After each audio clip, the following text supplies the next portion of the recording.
la catégorie des poids mi-moyens, moins de 77 kg. Dans le coin bleu, il a 25 ans, mesure 1,75 m. Il pratique le jiu-jitsu brésilien et bien sûr le MMA. Il dispute ce soir son 3e combat professionnel. Il représente le team Gracie Barra Genève. Il est franco-brésilien, Anthony Asmuller.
Dans le coin rouge, il a 27 ans, mesure 1,76 m. C'est ce soir son 1er combat professionnel. Du team Nova União Kimura, de nationalité polonaise, Patryk Nowak.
On passe à la catégorie au-dessus maintenant. Hein. Je pense que le premier combat a déjà annoncé la couleur de la soirée.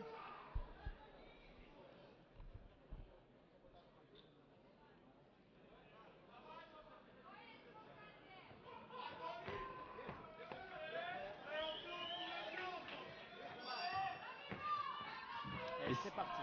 C'est parti, oui. Nelson Carvalho qui nous a rejoint pour ce premier round entre Anthony Muller, 25 ans, et Patryk Nowak. Alors un pronostic déjà, Nelson? C'est très difficile de donner des pronostics avec des combattants comme ça parce qu'ils sont tout jeunes, ils n'ont pas énormément encore d'expérience, mais tout va se jouer dans l'agressivité, dans l'explosivité, alors on ne sait jamais. Hein, parce que sur un coup, ça peut se jouer. Je connais un des combattants, pour l'avoir déjà vu combattre. Et maintenant le combattant polonais, là on voit une action de ground pound. Je sais que c'est des spécialistes de jiu-jitsu, ils vont facilement se relever. Voilà, là on voit typiquement un travail de lutteur contre la cage.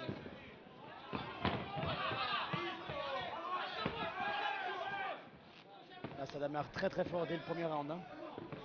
Et donc là on est dans la catégorie moins de 77 kg. Exactement. Oui. Même si je pense que... super projection d'Anthony Muller, hein. Magnifique. Mais on voit que Patryk Nowak il a une super base de lutte, il arrive facilement à se relever.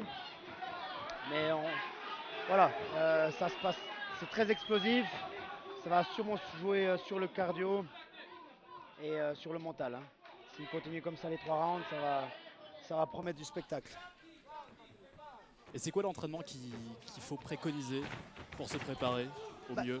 Pour un combattant de MMA, on doit être complet partout, hein. Bien sûr, il y en a certains qui chercheront à avoir une spécialité, telle que la boxe ou le sol ou la lutte. Mais actuellement, avec le niveau, il est tellement élevé que vous êtes obligé de vraiment d'être un combattant complet et vraiment performant dans tous les aspects de combat. On ne peut pas laisser une seule chose au hasard, en fait. C'est pas possible.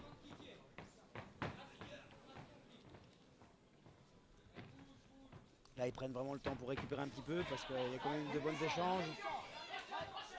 On voit tout de suite hein, que le Polonais recherche vraiment la lutte.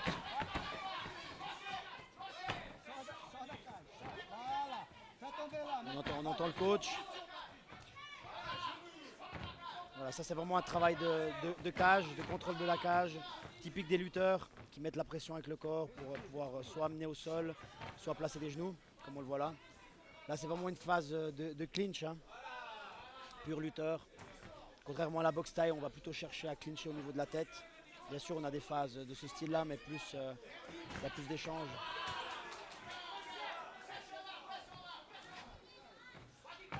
Et qu'est-ce qui est interdit dans les sports de MMA? On a exactement les mêmes règles que dans les sports comme la boxe, le judo, le jiu-jitsu brésilien, la boxe thaï.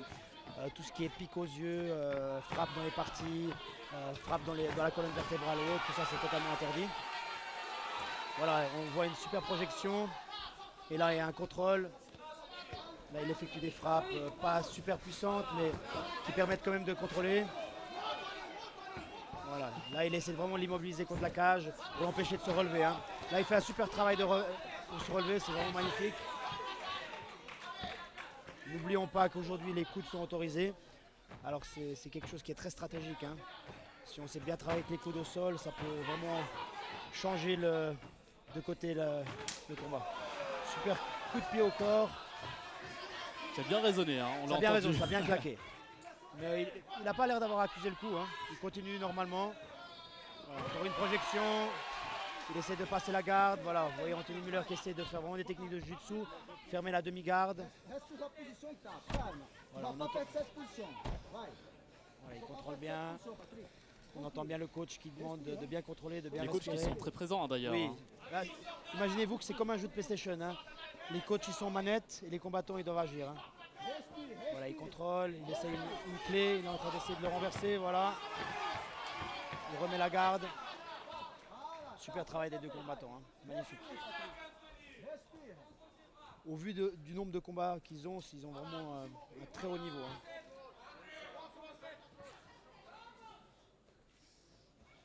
Plus que 40 secondes dans ce premier round entre Anthony Müller et Patrick Novak, le Polonais au short rouge. Vous voyez là qu'ils disent bien de respirer. Ils continuent à avoir de l'action, mais ce qu'ils veulent là, c'est vraiment récupérer, hein. Là, on le voit travailler. On voit quand même qu'il a des coups encore très puissants. Voilà, là, l'objectif d'Anthony Müller, c'est vraiment de contrôler ses bras pour pas qu'il reçoive de frappe et de chercher soit une soumission, soit se relever, hein. Vous voyez que voilà, il essaie une clé.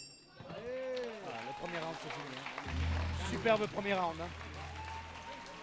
Là, le public, il va pas être déçu.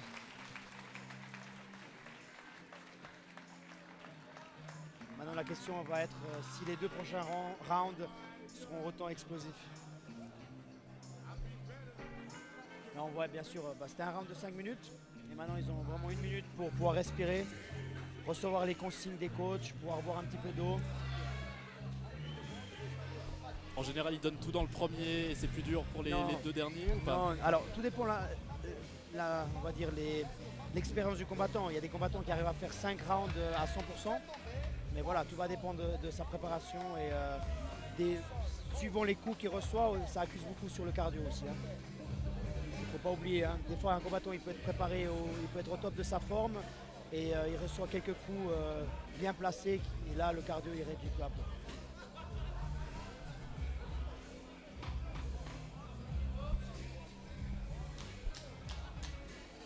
Avec le petit sac de glace dans la nuque.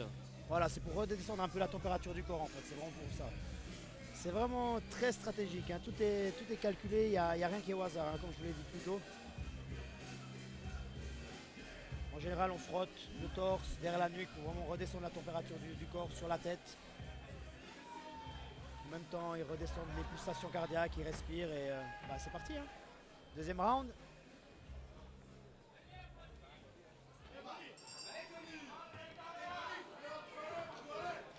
Et alors le bilan du premier round? Par rapport aux amenés au sol et au contrôle, Patrick Novak est vraiment au-dessus.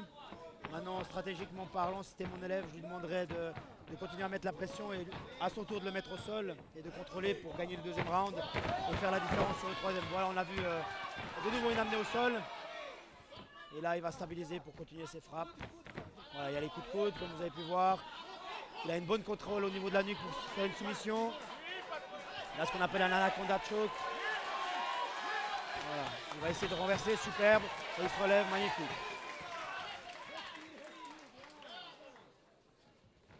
Voilà, travail de genou. Ça permet bien sûr de travailler un peu sur la fatigue de l'adversaire et bien sûr pouvoir placer un autre coup.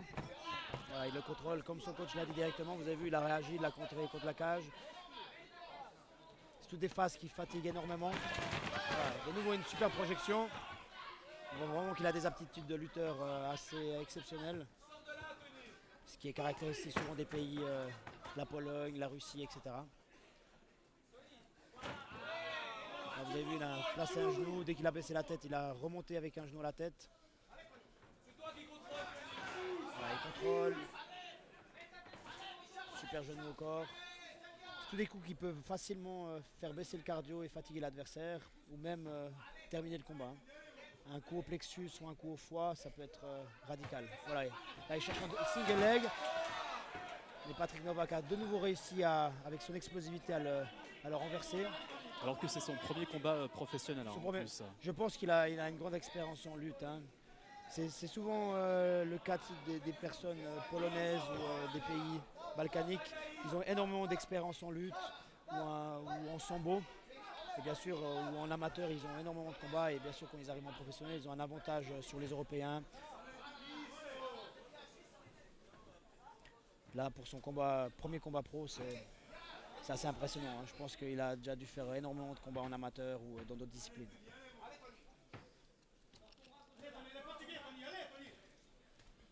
Il a 27 ans, ils ont à peu près le même âge.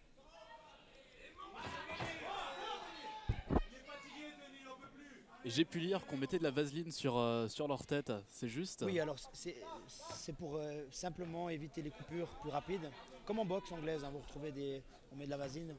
Il y a toujours une personne, avant que le combattant rentre, qui lui place de la vaseline au niveau des sourcils, du visage.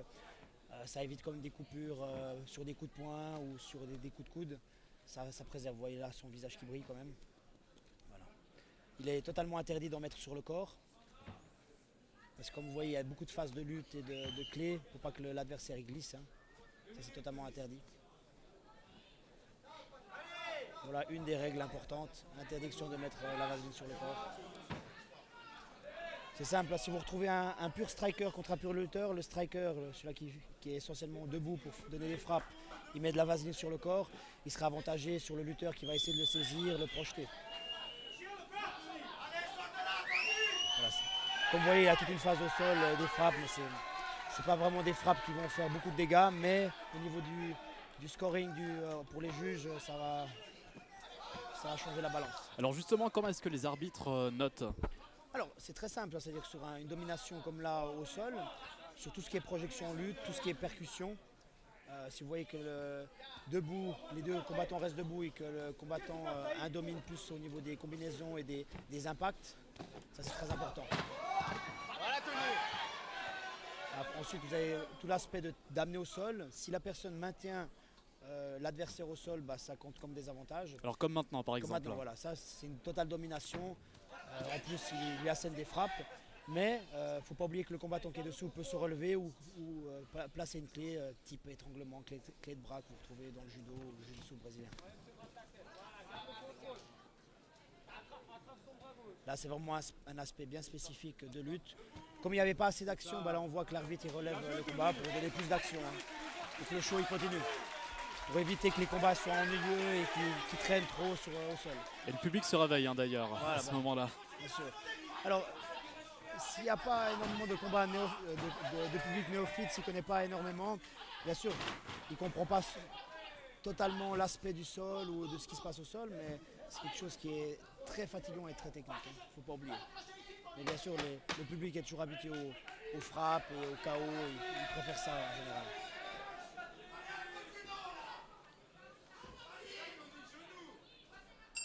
Voilà, moi je donne le deuxième round de nouveau à Patrick Novak.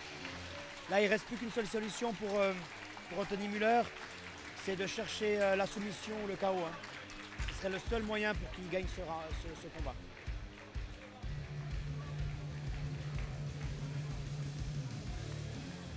Un show vraiment à l'américaine avec les ringers. Oui, ça fait Une partie charmante du show. demoiselle d'ailleurs. Ça fait partie du show, ça occupe le public durant cette minute de pause. Voilà, et ça fait partie du show. Ils ont toujours été présentes et pour n'importe quel sport de combat, que ça la boxe anglaise ou d'autres choses, il y a toujours des ringers.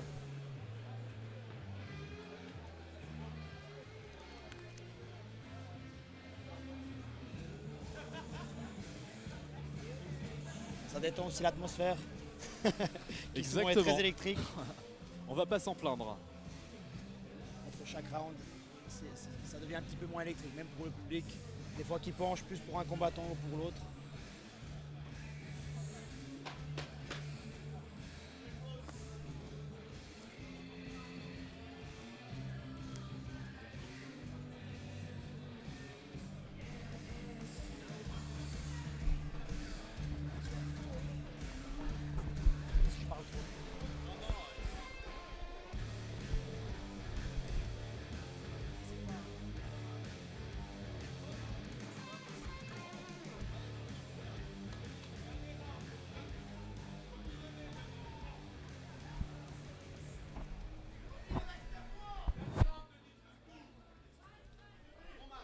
Maintenant, il a vraiment plus le choix. Il lui reste plus qu'une seule chose à faire, c'est vraiment tout donner. Aller chercher le KO, la soumission. Les 5 dernières minutes décisives dans ce match, Anthony Müller, Patrick Novak.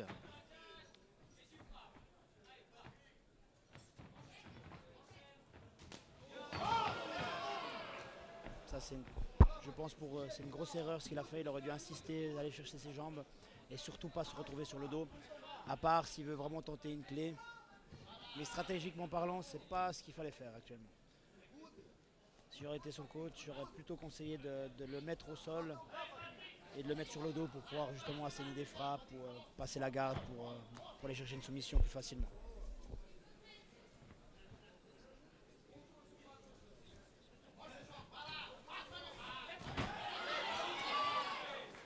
Voilà, il a réussi à remettre la garde, ce qui lui permet de quand même plus contrôler plus facilement ses frappes, etc.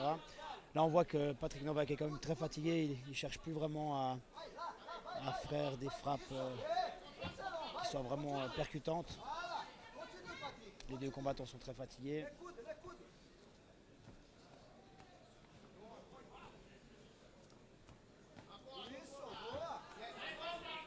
C'est chaque fois 5 minutes, mais très intense apparemment. Très intense, oui.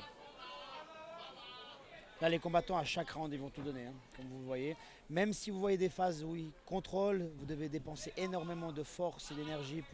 Là, qu'on voit, il essaie de sortir ses hanches pour justement placer une clé de bras depuis la garde. Il contrôle pour éviter les frappes. Voilà, il faut vraiment, le coach lui dit bien de contrôler le bras. Là, vous retrouvez vraiment tout l'aspect du jiu-jitsu brésilien. Voilà, il va relever. Très bonne décision de l'arbitre. Le public est ravi. Est-ce que tu peux nous expliquer ce qu'a fait l'arbitre alors? Alors l'arbitre, ce qui se passe, c'est que quand il voit qu'il n'y a pas suffisamment d'action, que ce n'est pas assez vif pour lui, il a le droit de demander de relever le combat. Ce qui est très important pour le show. S'il ne se passe pas grand-chose, le public il va se lasser. Voilà, là il donne vraiment tout. Là, je pense pour ces dernières 3 minutes, ils vont vraiment actionner. Allez, change de garde. Voilà, coup de genou, frappe. Voilà, dommage. De nouveau, il s'est fait amener au sol. Je pense que la solution pour Anthony Müller, elle est vraiment debout. Je le vois beaucoup plus agressif debout que son adversaire. Et c'est vraiment dommage qu'il accepte aussi facilement les amener au sol. Il devrait, je pense, donner un petit peu plus d'énergie pour pouvoir se relever. Comme il le fait là, superbe. Magnifique. Voilà, là on se retrouve vraiment dans la position inversée. Changement de situation, effectivement. Ouais. Exactement. Hein. Voilà, maintenant il a vraiment ses 2 minutes pour finir ce combat s'il veut gagner. Hein. Il ne reste plus du tout de choix. Voilà, contrôle du dos. Voilà, ça c'est vraiment. S'il arrive à sortir sa tête, il pourra vraiment commencer à chercher un étranglement ou des frappes. Ah, dommage. Super défense. Là, c'est très difficile avec le niveau de fatigue, avec la transpiration aussi, d'avoir vraiment un grand contrôle et de pouvoir stabiliser ses positions pour faire une clé ou autre. En tout cas, c'est deux beaux athlètes. Hein. Ils nous ont donné 3 pour leur expérience, leur nombre de combats. Ils nous ont vraiment donné un très beau show. Et tu m'as dit que donc tu avais déjà vu Anthony Müller sur le ring. J'ai déjà vu combattre en amateur au shoot suisse. C'est vraiment un combattant qui est debout et très très fort. Il a commencé récemment non, mais il a commencé plus tard tout ce qui était jiu-jitsu brésilien. Mais je sais qu'au niveau des frappes, il est très très très efficace. C'est pour ça que je pense que la solution, elle était vraiment debout et non pas au sol.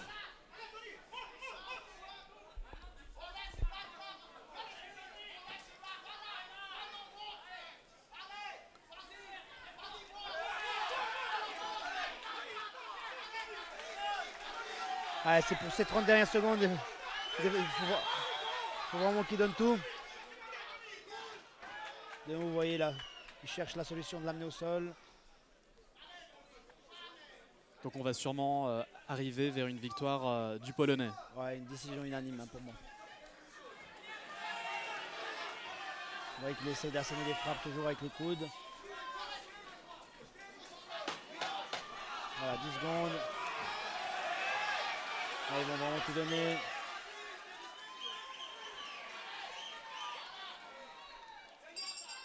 Et la fin du combat. Le public est ravi. Hein. On dirait, oui. Ici, au Casino Barrière de Montreux, avec l'arbitre qui va rendre sa décision.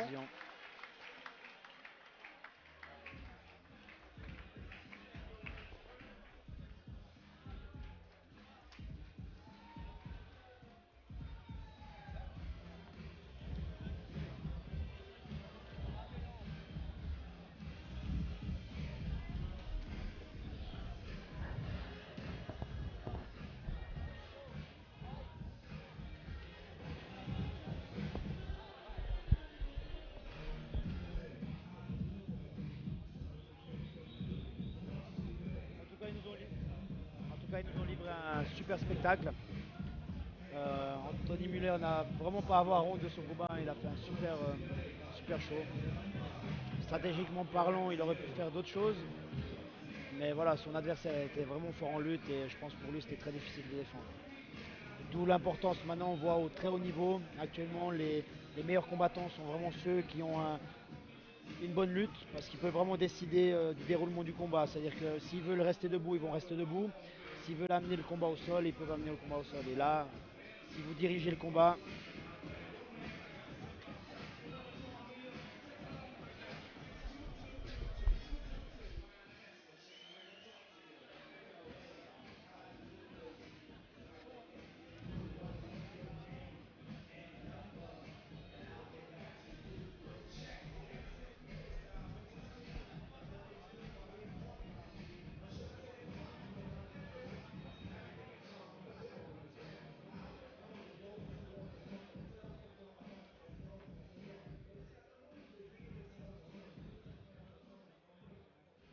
Vainqueur par décision unanime des juges, le coin rouge, Patrick Novak.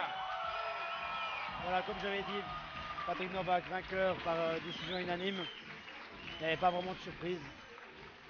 Vous voyez, premier combat professionnel. Superbe. Hein. Ce que j'adore, c'est vraiment ce respect entre les combattants. Ils viennent de se faire une véritable guerre pendant 3 rounds et ils se prennent dans les bras. Voilà. Alors justement, c'est quoi l'ambiance hors ring? Est-ce qu'il y a une rivalité? Est-ce qu'ils se connaissent tous? C'est des amis? Alors, je peux pas dire qu'on est des amis. Hein. Moi, je suis combattant aussi. Avant le combat, bien sûr, on est des adversaires. C'est qu'on va s'affronter. On est payé pour ça. On a travaillé dur pour ça, vraiment voir qui est le meilleur athlète après ces 3 ou 5 rounds. Et ce qui est magnifique, c'est qu'après, il y a un total respect, comme on a pu le voir, et c'est ça la beauté. Moi, j'ai beaucoup de combattants que j'ai affrontés qui sont devenus des amis plus tard, ou chaque fois que je les croise dans des événements, on discute, et voilà, on est des bonhommes, on est des athlètes professionnels, et il n'y a pas de rancune. Hein.